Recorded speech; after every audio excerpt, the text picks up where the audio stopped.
date qui dépend, on pourrait dire, d'un choix que nous avons fait.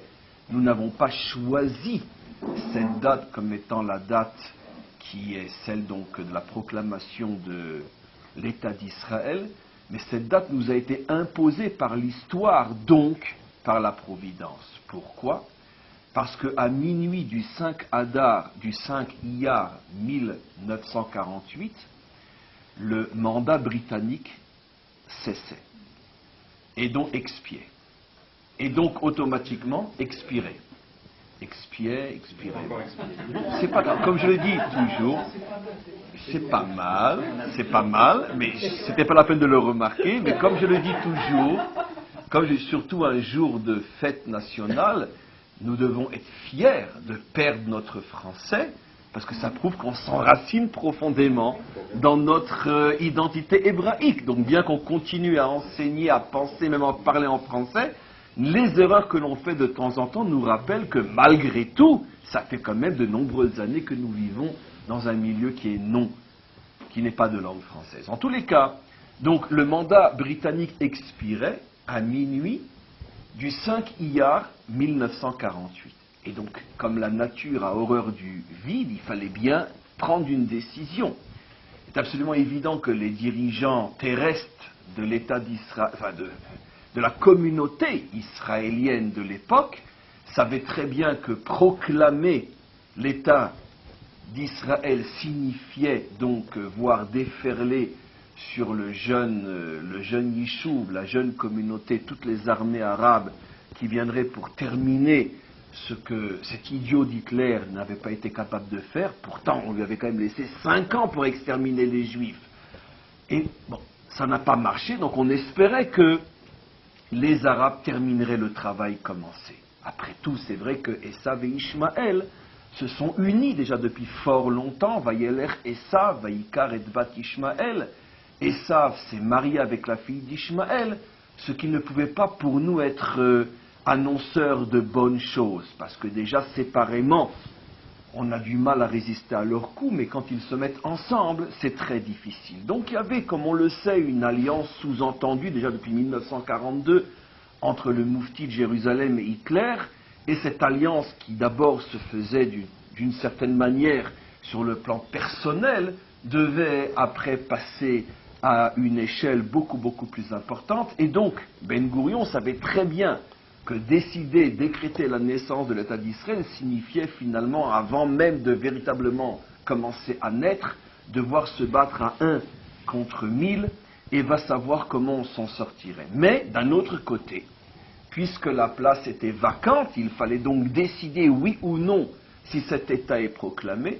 Et voilà que les dirigeants terrestres, vous comprenez pourquoi je dis terrestres bien sûr, les dirigeants terrestres de notre jeune nation décident de proclamer en ce 5 Iyar la naissance de l'État d'Israël. C'est donc quelque chose qui n'est pas lié à une décision venue des hommes, mais imposée par l'histoire, donc forcément voulue par la Providence. Pourquoi je dis voulu par la Providence ? Parce que comme je vais vous le montrer dans le cadre de ce cours extrêmement restreint, on va rappeler des choses extrêmement importantes. Vous savez qu'il y a fort longtemps, car nous avons la chance de pouvoir lire l'histoire dans chaque génération, en particulier l'histoire de notre génération, grâce à des clés, à des grilles de lecture qui nous ont déjà été données par nos maîtres il y a fort longtemps. Nos maîtres, il y a des millénaires déjà, nos maîtres se fondant eux-mêmes sur nos prophètes, nous avaient déjà dit qu'il y aurait en tout et pour tout 3 et uniquement 3 retours d'Israël sur sa terre jusqu'à la délivrance finale et définitive.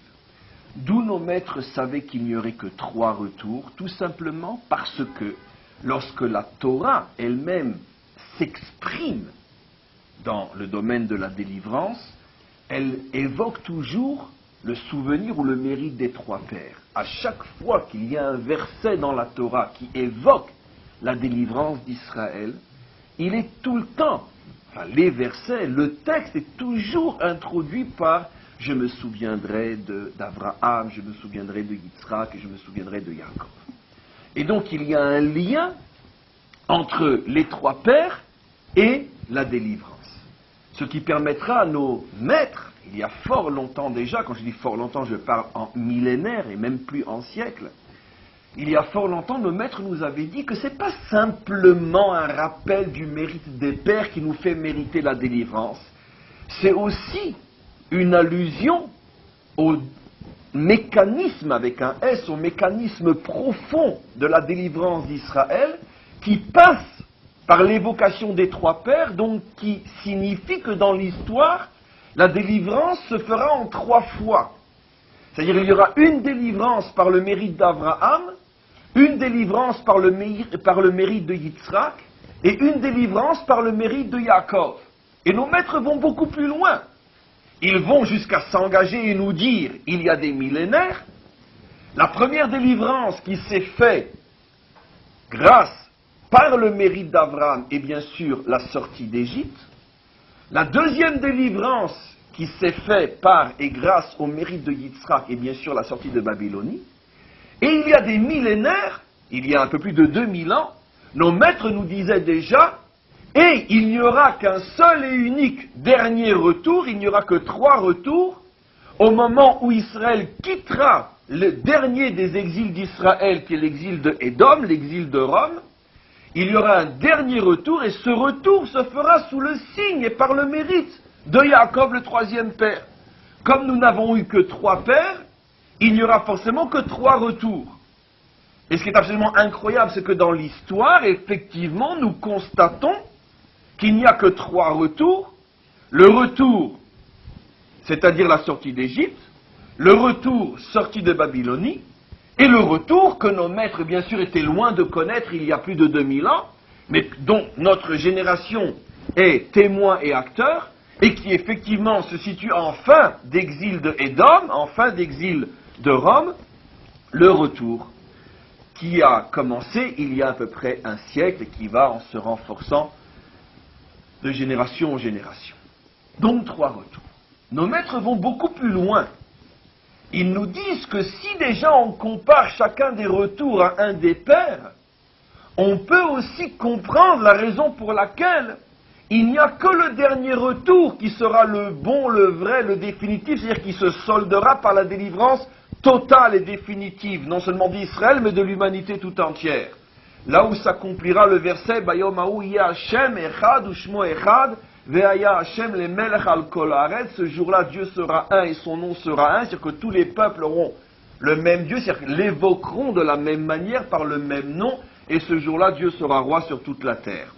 Pourquoi ça ne peut être qu'au 3e? Nos maîtres donnent une allusion qui, bien sûr, est relativement simple, bien qu'extrêmement profonde, dans la mesure où d'Abraham est sorti quelque chose qui n'a pas été intégré dans le peuple juif, Ishmaël, et dans la mesure où de Yitzhak est sorti quelque chose qui non plus n'a pas été intégré à l'intérieur du peuple juif, Esav, c'est la raison pour laquelle les 2 premiers retours qui se font sous le signe des 2 premiers pères se solderont par une construction de temple qui sera détruit.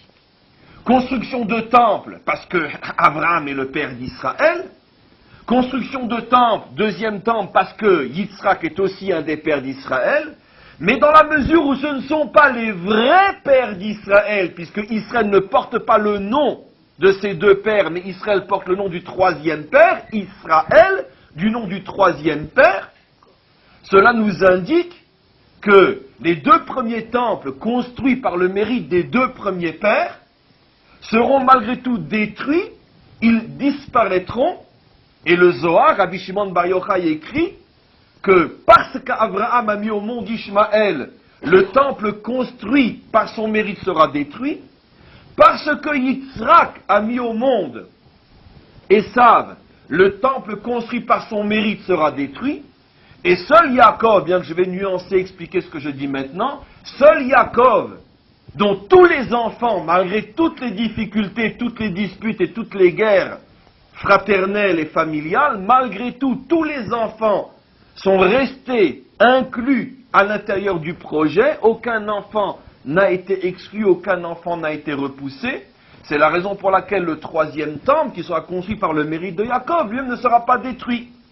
Mais d'un autre côté, Yaakov lui-même a 2 noms, Yaakov et Israël, et nous savons que le nom véritable, le nom de la perfection, celui qui lui est donné au moment où il a enfin réussi, comme l'ange le lui dira, ce nom est Israël, cela nous fait comprendre que le retour de notre peuple par le mérite de Yaakov se fera lui-même en deux temps. Le premier temps se fera sous le mérite de Yaakov, c'est-à-dire, bien que c'est le troisième retour, puisque Yaakov est le troisième père, malgré tout c'est un retour qui ne porte encore que le nom de Yaakov, c'est-à-dire avec toutes les difficultés, toutes les guerres, toutes les larmes et toutes les souffrances dont le jour d'aujourd'hui, Yom HaZikaron, est le symbole. Et de la même manière que Yaakov s'appelait d'abord Yaakov, qui veut dire celui qui est en guerre, selon ce que l'ange lui expliquera, et ce n'est qu'à la fin de sa vie qu'il s'appelle Israël, celui qui a enfin vaincu, de la même manière, le dernier retour, le troisième retour, connaîtra d'abord une longue période de guerre et de souffrance, sous le signe de Yaakov, et ce n'est qu'à la fin de ce troisième retour que nous rentrons dans la dimension Israël, qui veut dire enfin nous avons vaincu tous ceux qui voulaient nous détruire, nous freiner ou tout simplement empêcher ce troisième retour. Ce qui veut dire donc que le troisième retour est bien sûr sous le signe de la reconstruction éternelle, mais passe par une période qui s'appelle Yaakov, que nous vivons déjà depuis plus d'un siècle, et au niveau de l'histoire ça peut durer encore 50, 60 ans, bien que ça ne peut pas durer des siècles malgré tout, mais ça peut encore durer des décennies, la période Yaakov qui est la période de la reconstruction dans la souffrance, dans les larmes. Maintenant, seulement après, on a Israël. Ce qui est extraordinaire au niveau de la précision de cette explication des maîtres, c'est qu'ils nous disent le premier temple a été construit par le mérite d'Abraham et a été détruit parce que d'Abraham est sorti Ishmaël. N'oublions pas que le premier temple a été détruit par les Babyloniens et par tous les peuples mercenaires qui étaient dans les armées babyloniennes, qui étaient tous des peuples proche-orientaux. Le Proche-Orient va devenir le berceau de la religion d'Ishmaël. Et n'oublions pas que le deuxième temple a été détruit par Esav, et nous savons que dans notre tradition, Esav représente Rome. Et donc quand nos maîtres nous disent il y a des millénaires que le deuxième temple est détruit parce qu'il est construit par le mérite de Yitzhak dont sort Esav, on comprend que même dans les faits historiques, dans les moindres détails, les explications de nos maîtres sont bouleversantes de précision, et à quel point avant même que nous vivions le phénomène, ils l'ont déjà prévu. Tout simplement parce qu'ils connaissent les codes d'accès qui permettent d'interroger la Torah, et la Torah étant la prophétie par excellence, elle émane du prophète qui est le maître de tous les prophètes, on l'appelle jusqu'à aujourd'hui Moshe Rabbeinu, le prophète qui est le maître de tous les autres. Automatiquement la Torah contient toutes les prophéties possibles et inimaginables jusqu'à la fin de l'histoire et plus encore. Donc, revenons maintenant à ce qui nous intéresse et ce qui est le plus important pour nous. Nos maîtres nous avaient dit, écoutez-moi bien, parce qu'à chaque fois que je le répète, chaque année, je suis le premier à être extrêmement impressionné par ce que je répète, tellement c'est impressionnant.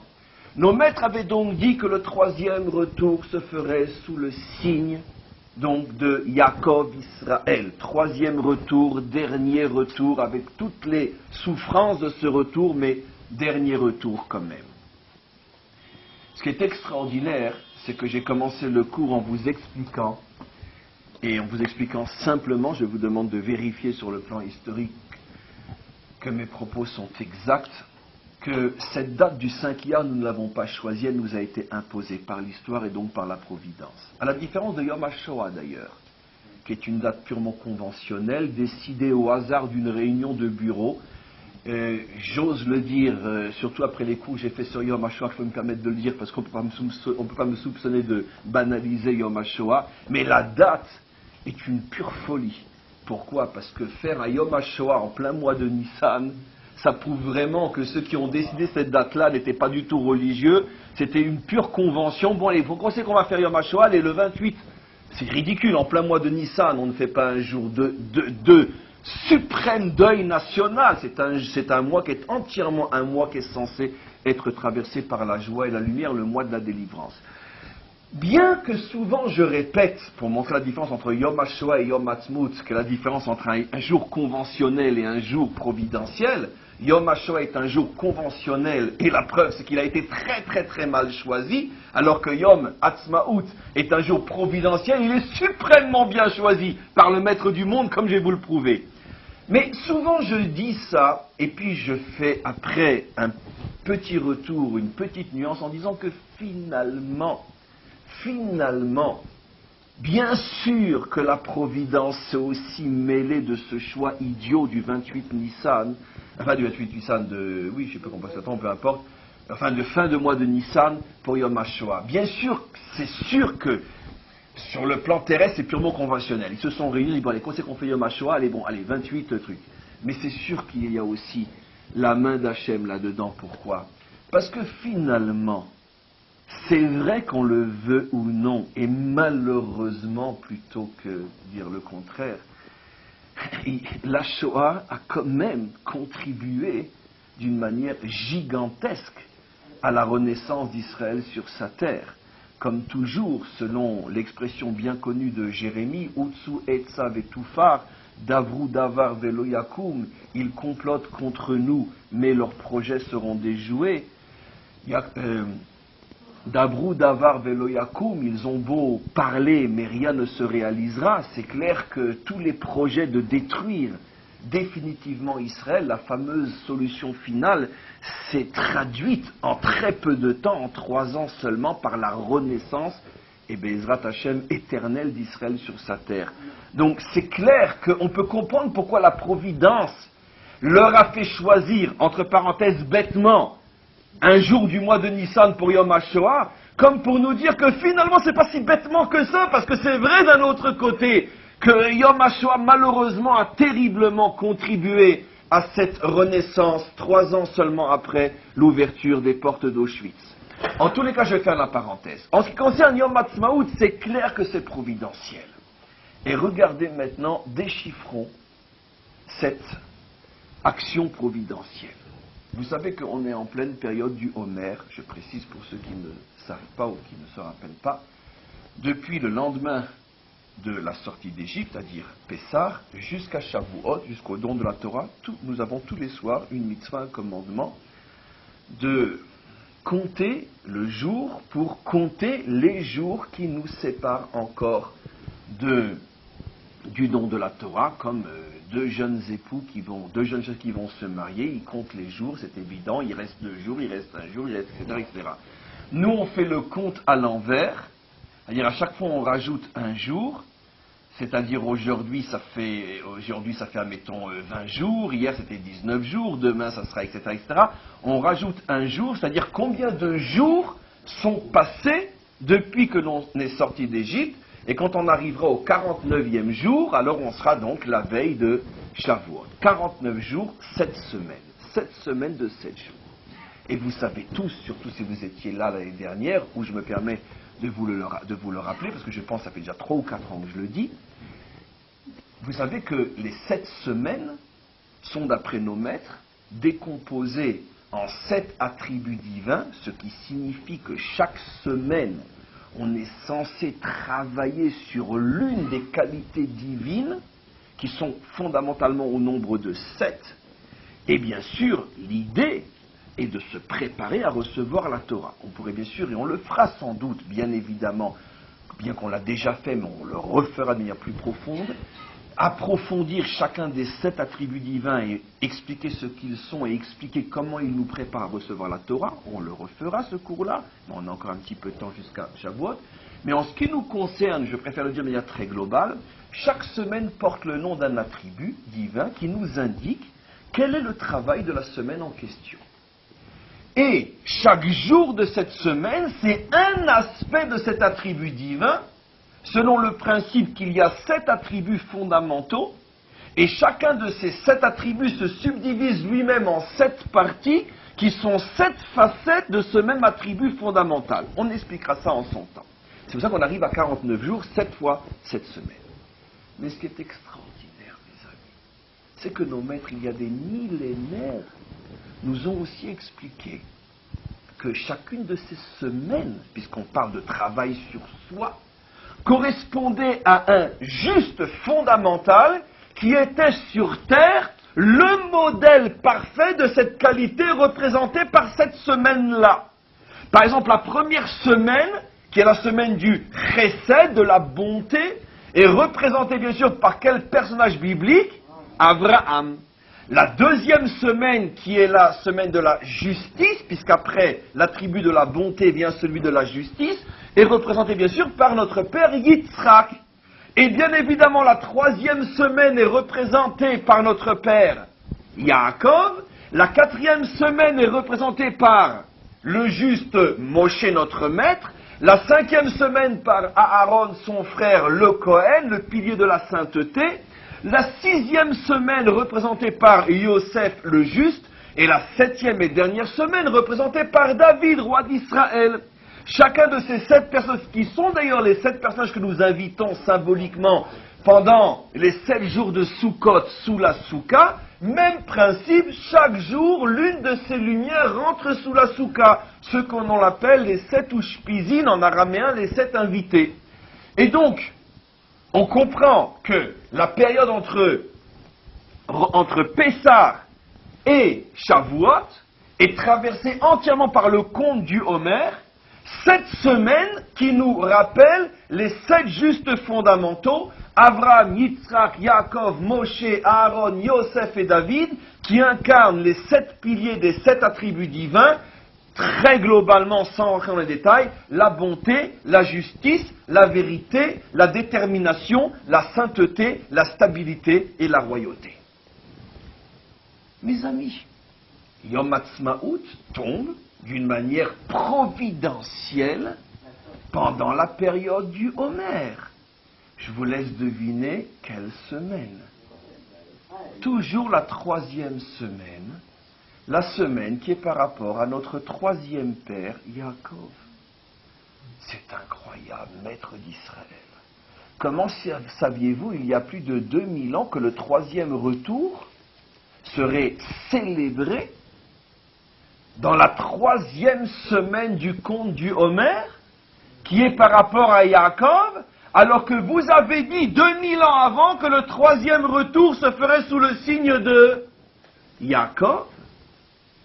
C'est quand même absolument incroyable. Quelle coïncidence.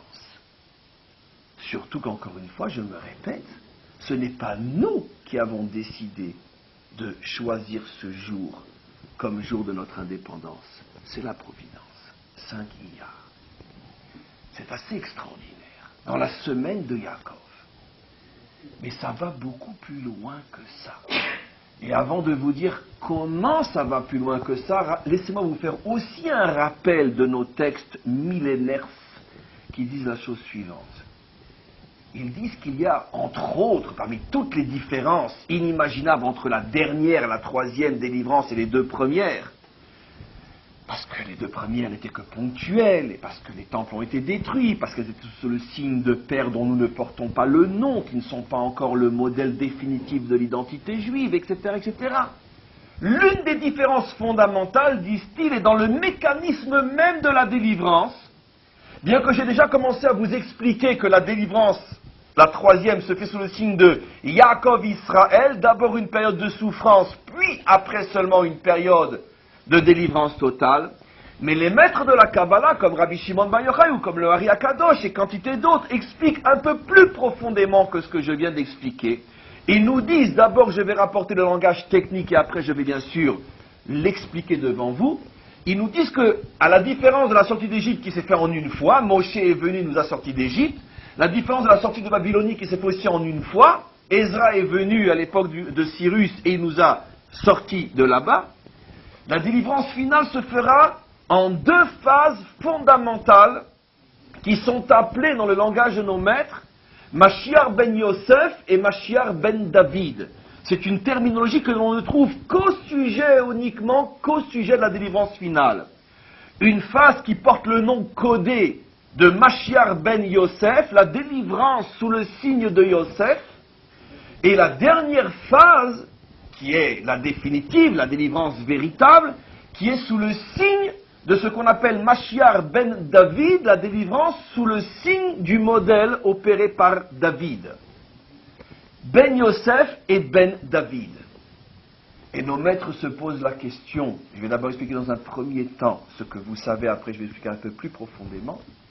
Nos maîtres se posent la question, et quelle est la différence fondamentale entre la période Ben Yosef et la période Ben David? Et ils expliquent, selon la fameuse prophétie d'Ézéchiel, qui compare le retour d'Israël sur sa terre à une tombe qui s'ouvre, à un squelette qui remonte et qui est posé sur le sol, et le squelette commence à revivre à partir des os, ça veut dire d'abord les os, après les nerfs, après la chair, après la peau, et une fois que le corps est terminé, vient le rouard, vient le souffle, et il se lève sur ses deux jambes, c'est-à-dire que la reconstruction se fait de la matière vers la spiritualité.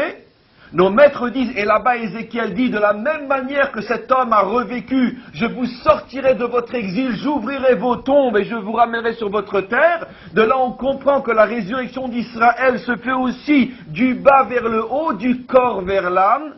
Vous avez compris bien sûr que l'époque Mashiach ben Yosef est la reconstruction matérielle d'Israël, qui correspond aussi à la période appelée Yaakov, souffrance. Parce que comme Israël n'est en train de se reconstruire que matériellement, il lui manque encore véritablement son âme, automatiquement ça attire sur lui des forces contraires et des souffrances qui s'attaquent à Israël lorsqu'il n'est pas encore parfait, et encore d'une certaine manière éloigné de sa mission véritable qui est d'être surtout une âme dans un corps et pas seulement un corps. Notre nation ne peut, ne pourra et ne sera jamais une nation comme les autres, en ce sens que nous ne pouvons pas uniquement briller par la grandeur de nos médecins, de nos avocats, de nos savants, de nos armes ou de notre économie. C'est ce qui fait la grandeur d'une nation, mais ça ne suffit pas pour Israël. Israël doit briller essentiellement par ses prix Nobel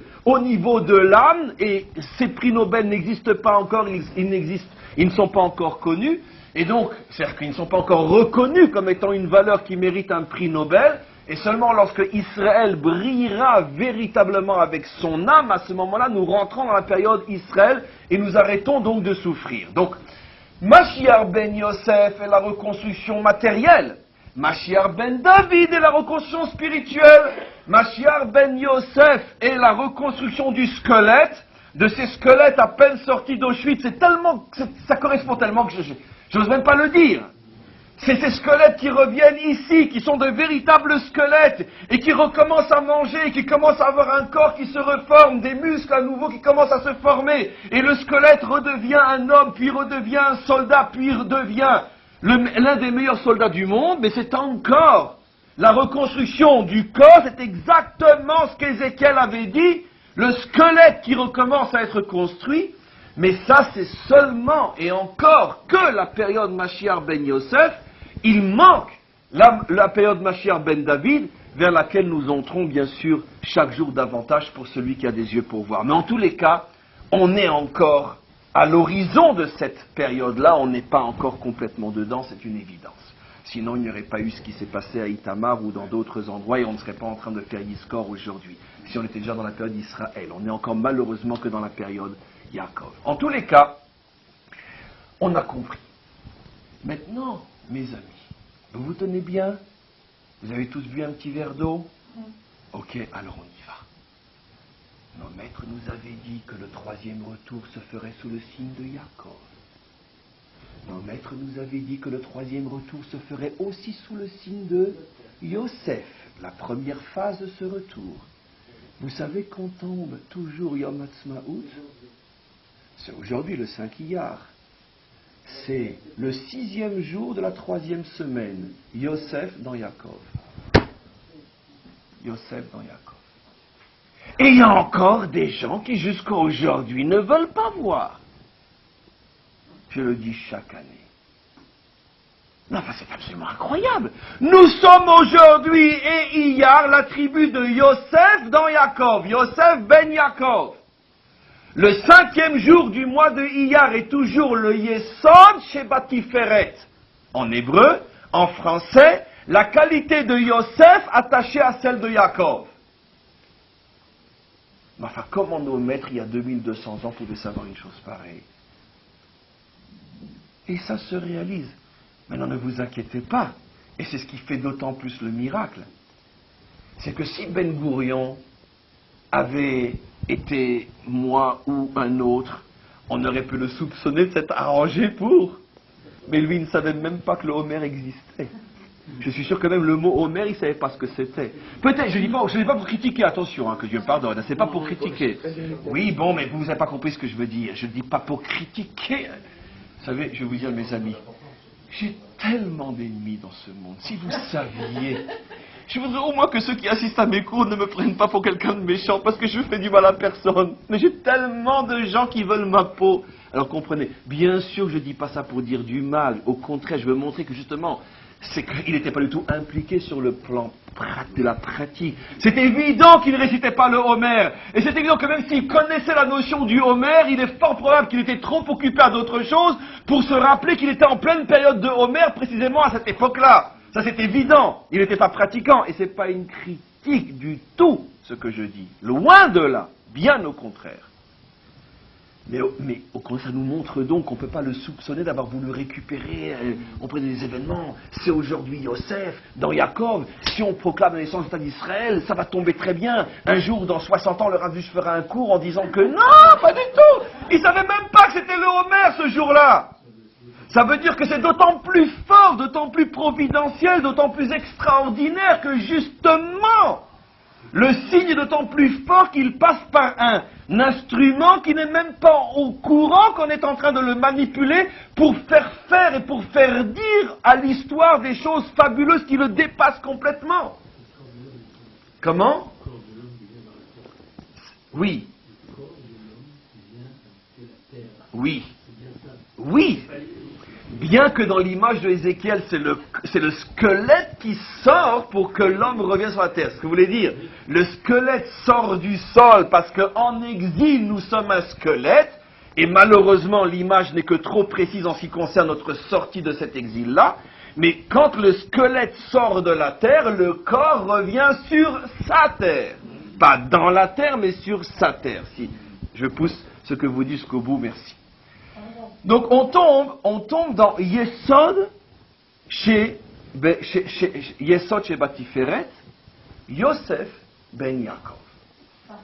Oui. Je m'excuse, mais moi je n'ai pas très bien compris quel est le rapport de Yosef. Parce que nos maîtres avaient dit que le troisième retour se ferait d'abord sous le signe de Yosef, reconstruction matérielle. Et le jour de la déclaration de l'indépendance d'Israël, qui reste le jour pour toutes les années, est tombé le jour qui, sur le plan hébraïque, était lié à Yosef et à Yaakov. Parce qu'aujourd'hui, 5 Iyar, nous sommes dans le jour qui correspond à l'attribut de Yosef, fils de Yaakov. Ça, je n'ai pas expliqué maintenant comment, pourquoi, ce sont d'autres cours, mais je prends les conclusions de notions, bien sûr, très profondes, mais que l'on peut expliquer même à notre niveau. Je prends la conclusion et je vous dis, Yom Ha'atzmaut tombe dans le jour de Yosef ben Yaakov. Maintenant, allons un peu plus loin. Inutile de vous dire que quand on va arriver à Yom Yerushalayim, je vous rappelle que Yom Yerushalayim tombe la 7e semaine, la semaine de la royauté, et tombe tous les ans le jour de la Iloula de Shmuel le prophète des rois, et celui qui, avec le roi David, ont consacré la ville de Jérusalem comme capitale d'Israël, puisque jusqu'à Shmuel et David, Jérusalem n'était pas la capitale d'Israël, c'était Shiloh ou d'autres endroits. Donc là aussi, c'est quand même... Et là, on peut être sûr, quand Dayan rentre par la porte des lions, avec à ses côtés Rabin et je ne sais encore qui, c'est évident que ni l'un, ni l'autre, ni les 3, ni les 4, ni les 5, ni les 6, savent qu'on est ce jour-là, le premier jour de la 7e semaine qui correspond à Chesed Sheba Malchut, et que le même jour sont peut-être quelque part sur la tombe de Shmuel HaNavi un petit groupe de religieux qui sont en train de commémorer la Iloula de Shmuel HaNavi. Ça c'est sûr que eux ne le savaient pas. Et donc c'est encore plus une manipulation providentielle pour bien nous faire comprendre que tous ces événements-là correspondent à des choses qui sont absolument surnaturelles. Je continue. Ce qui est extraordinaire, c'est que on a dans les grands livres de Chassidut, en particulier le Tanya, Le Tanya, et je l'ai oublié, je voulais le prendre, mais bon, je vais essayer de m'en rappeler par cœur. Le Tanya explique, comme par hasard, vous savez qu'on a l'habitude, le Tanya, c'est comme la Torah, qui est divisée en 53 parachiotes, le Tanya est divisé en 365 parties. Chaque jour, on lit une petite partie du Tanya de manière à le terminer et le recommencer chaque année. Dans la période dans laquelle nous sommes en ce moment, et on va voir particulièrement aujourd'hui 5 Iyar, quel est le passage, le Tanya parle de la qualité de Yaakov. C'est un hasard, ne vous inquiétez pas. Il parle de la qualité de Yaakov, et il explique, pas aujourd'hui, mais il y a 2 jours, il explique quelle est la qualité, après on va voir ce qu'il dit aujourd'hui, il explique ce qu'est la qualité de Yaakov, parce que vous savez bien sûr que la qualité de Yaakov étant le modèle identitaire d'Israël, vous imaginez tout ce que l'on peut expliquer sur l'identité de Yaakov, c'est comme parler tout simplement de qui est Israël, et donc chaque maître voit les choses selon sa formation, son étude, sa compréhension, et ce qui lui est donné de révéler. Chacun des maîtres se révèle encore une pierre à cet édifice, à cette construction merveilleuse. Et lui explique que la qualité de Yaakov, c'est justement la capacité, c'est ce qu'il appelle Rachamim, pour ceux qui veulent l'entendre, vous pourrez regarder ceux qui veulent vérifier, ce que je dis maintenant se trouve entre autres dans le 3e jour du mois de Iyar par rapport au découpage du Tanya, donc avant-hier. Il explique que la qualité de Yaakov, c'est la capacité de ne jamais se désespérer de l'homme. Bien sûr, il parle bien sûr des Juifs, mais c'est bien sûr vrai pour les hommes en général, mais de ne jamais se désespérer de l'homme, car même lorsque l'homme est tombé complètement, il se trouve toujours au plus profond de lui une étincelle divine qui, elle, ne s'est absolument pas ternie, ni même abîmée par les nombreuses fautes et les nombreuses obscurités, les nombreuses déviations de cet homme. Et cette étincelle-là, si tu arrives à la retrouver, à la dévoiler, à la refaire jaillir, tu t'apercevras, dit-il, que finalement, que le monde ne s'était jamais éloigné de Dieu, simplement que le monde avait voilé sa présence. Et il explique, je le redis un petit peu dans les termes, si vous voulez, de la Torah, parce que c'est en soi une image extraordinaire, il explique qu'il ne faut pas croire que l'homme s'éloigne, car on ne peut pas s'éloigner de Dieu, Dieu est partout. L'homme peut au plus voiler la présence, mais la présence est toujours là. Et donc, de la même manière que Dieu est toujours dans son monde, de la même manière l'étincelle divine qui se trouve dans chaque homme est toujours là, même lorsque l'homme faute, elle est toujours là. Simplement que les fautes sont autant de voiles qui se rajoutent les uns sur les autres, au point qu'il y a tellement de voiles qu'on ne peut même plus imaginer que cette créature puisse au départ être une créature d'origine divine, tellement elle n'a plus rien à voir. Mais il explique que ce qui n'y a plus rien à voir, c'est les voiles, qui ne sont pas la véritable nature humaine. La véritable nature humaine se situe au niveau de l'étincelle divine et de son enveloppe transparente. Et lorsque l'homme est purifié de ses fautes et que l'enveloppe est redevenue transparente, on retrouve et revoit l'étincelle divine qui, dans cette enveloppe, est l'homme véritable. Et il explique que, qu'est-ce qu'est la qualité de Yaakov? Yaakov a consacré sa vie, et en ce sens-là c'est notre modèle, à ne jamais se désespérer du monde, à toujours partir à la recherche de cette étincelle perdue, et à tout faire pour la dévoiler. C'est comme ça que le Tanya explique ce qu'est la qualité de Yaakov. Et dans le 5e jour du mois de Iyar, aujourd'hui, le passage que nous lisons aujourd'hui, il donne un exemple extraordinaire, et tenez-vous bien. Il dit, qu'est-ce que peut signifier le fait que Dieu, en premier, ne se désespère pas de l'homme, et finalement, qu'il y a toujours un espoir de retour et de reconstruction, parce que qui mieux que Dieu sait et voit en permanence l'étincelle divine qui est enfouie au plus profond de la création. Et il donne l'exemple, dans le Tanya d'aujourd'hui, l'exemple d'un grand roi, d'un vrai bon grand roi, qui, tout d'un coup, partirait à la recherche d'un homme extrêmement vil. Les mots du Tanya, je les connais par cœur. Un homme qui est idiote, du mot en français idiot, mais en hébreu biblique, idiot veut dire un homme simple, nivzé, vil, shafel anashim, qui est non seulement simple, vil, mais parmi les simples et les vils, et même carrément shafel anashim, en dessous des autres, c'est-à-dire parmi les voyous, c'est le plus voyou de tous, parmi les ivrognes et les clochards, c'est le plus clochard et le plus ivrogne de tous. Et il continue. Menouval, pas seulement tout en bas, Menouval, comme on dit Menouval en français, Menouval, ça veut dire un homme répugnant. Moutal be'ashpot, un homme qui se complaît dans la saleté. Donc, il l'a descendu complètement, cet homme-là. Il était d'abord que idiote, après il est nivzé, après il est shafel anashim, après il est menouval, après il est moutal be'ashpot. Pas seulement il est simple, pas seulement il est vil, pas seulement il est en dessous des ivrognes, il est répugnant et se complaît dans la saleté.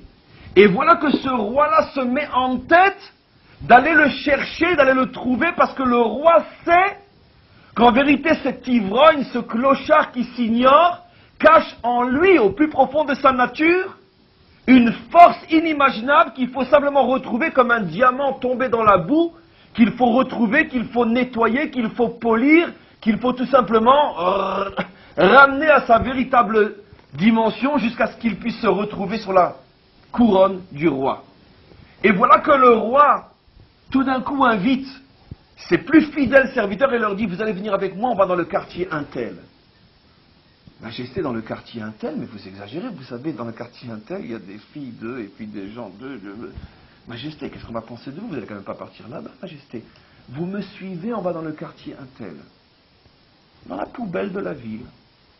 Là où ne rentrent que les délinquants, les ivrognes, les voyous, les proxénètes, les mafionnaires.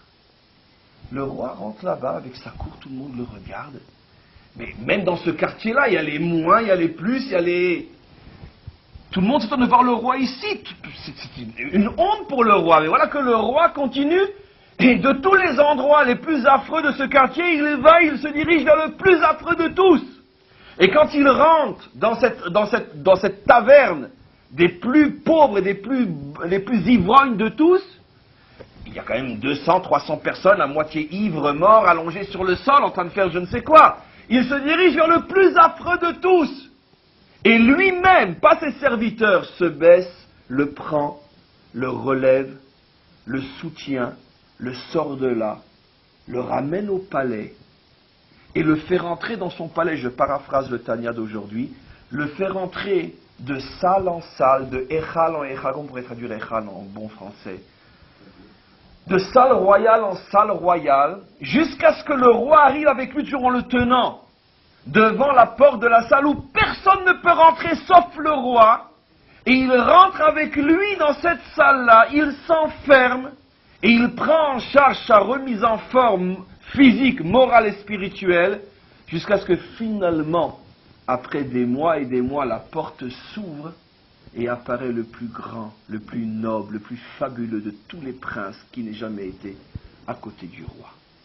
Et vous imaginez, nous dit le Tanya, toutes les questions, toutes on pourrait dire tout ce qui se disait dans le royaume, il est fou, il a perdu la tête, mais pourquoi lui? Mais ça, il va pas nous faire cette honte-là, cet ivrogne va devenir un prince, et peut-être il va nous donner des ordres, jusqu'à ce que tout le monde voit le prince, tout le monde voit, et voilà.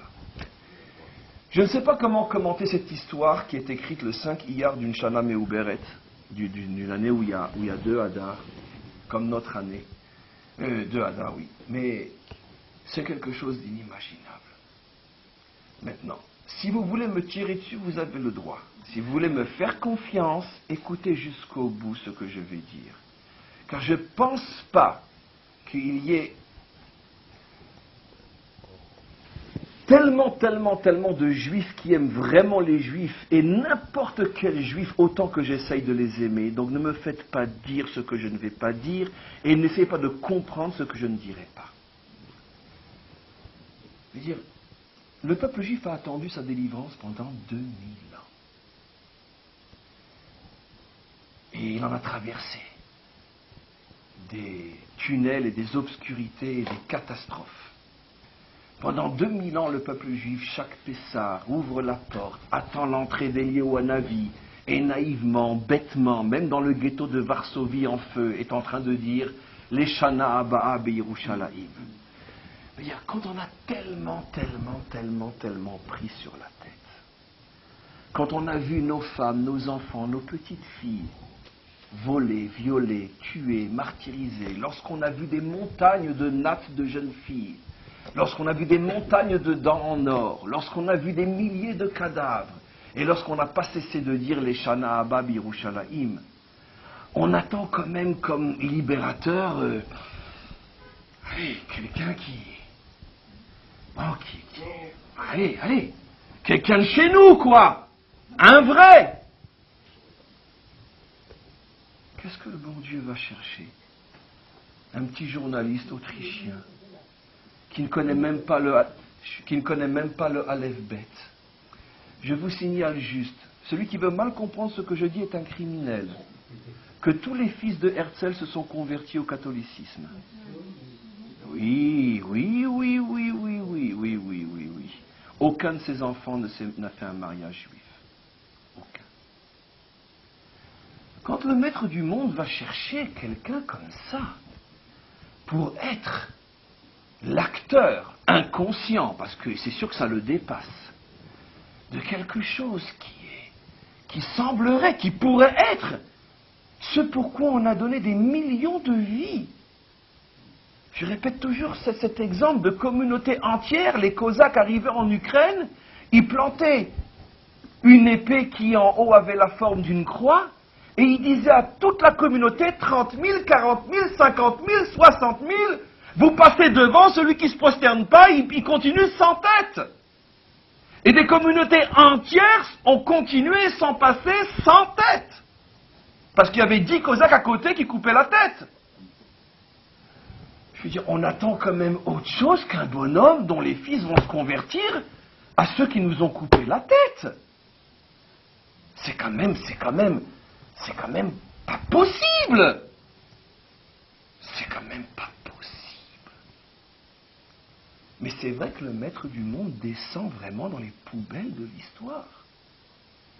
C'est vrai qu'il va chercher les acteurs de son projet dans les bas-fonds des quartiers les plus mal fréquentés.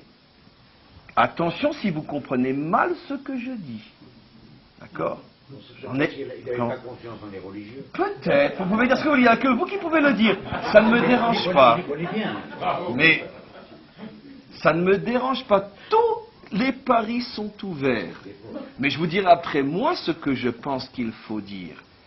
Et après vous verrez que vous n'aurez plus tellement envie de le dire, en tout cas avec l'intonation qui est sous-entendue. Bien que je ne suis pas forcément contre avec ce que vous sous-entendez, mais peu importe.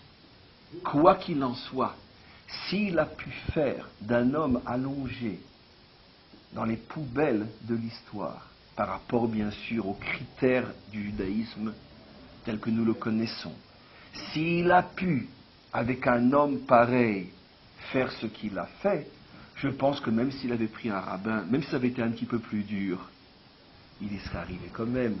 Surtout que le bon Dieu, il peut tout faire. Je continue sur le temps de votre plaisanterie, car on se comprend tous les deux. Si le père d'enfant converti au catholicisme peut être l'instrument de Dieu, je pense que même un rabbin peut aussi être l'instrument de Dieu. C'est clair. Et donc pourquoi faut-il que ça passe par les bas-fonds de l'histoire? Mais allons un petit peu plus loin. Vous vous rappelez tous ce qu'était plus ou moins l'idéologie régnante il y a 60 ans, il y a 50 ans, dans les années 50, quand arrivaient ici des petits enfants venus du Maroc ou du Yémen avec des petites papillotes, ou quand des juifs traditionnels du Maroc cherchaient du travail et de leur vie n'auraient jamais pensé qu'en Terre Sainte, il faudrait, pour avoir un permis de travail, profaner Shabbat. et qu'à cette époque-là, toute la distribution du travail était entre les mains de ceux qui disaient tu veux un permis de travail, il faut que tu accèdes de travailler Shabbat. Mais pourquoi, maître du monde, t'arranges-tu pour que ça passe par des choses pareilles? Mais d'un autre côté, faisons confiance au maître du monde. L'ivrogne, le ménouval, le répugnant tel que l'appelle le Tanya, n'est-il pas devenu le plus beau des princes? Ou n'est-il pas en train de devenir le plus beau des princes qui jamais n'ont pu se tenir à côté du roi d'Israël? Car pour celui qui a des yeux pour voir aujourd'hui, seulement après quelques décennies, qu'est-ce qu'il est beau ce peuple aujourd'hui, qu'est-ce qu'il est grand, qu'est-ce qu'il est merveilleux. C'est incroyable, la plupart des enfants de ceux qui faisaient partie de l'idéologie des petites papillotes coupées ou des permis de travail en échange du Shabbat ont aujourd'hui des enfants ou des petits-enfants qui sont aujourd'hui des gens qui sont revenus à la Torah, qui sont des fois pratiquants, très pratiquants et beaucoup plus encore. Vous savez que Shulamit Aloni, bien sûr, elle a un fils Talmid Chacham à Bnei Brak. Ah oui, c'est très connu ça. Mais bien sûr. Et je ne vais pas en citer d'autres, je prends des symboles. Vous savez que, mais bien sûr, c'est pas enregistré.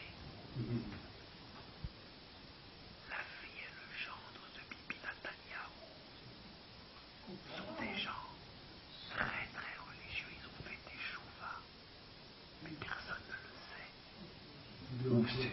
C'est pas crié sur les toits. Oui. Chut. Je n'ai rien dit. Allez, en vrai.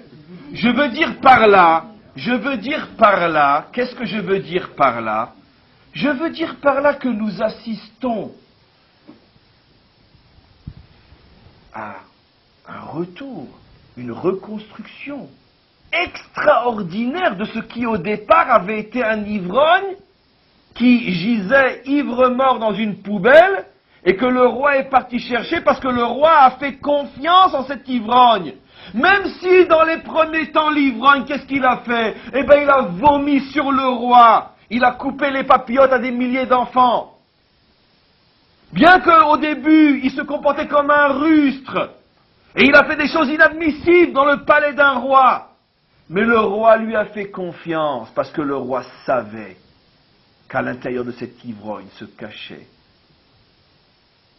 la merveille du diamant qu'est l'âme juive, qui reste intacte malgré tous les voiles, toutes les chutes et toutes les fautes.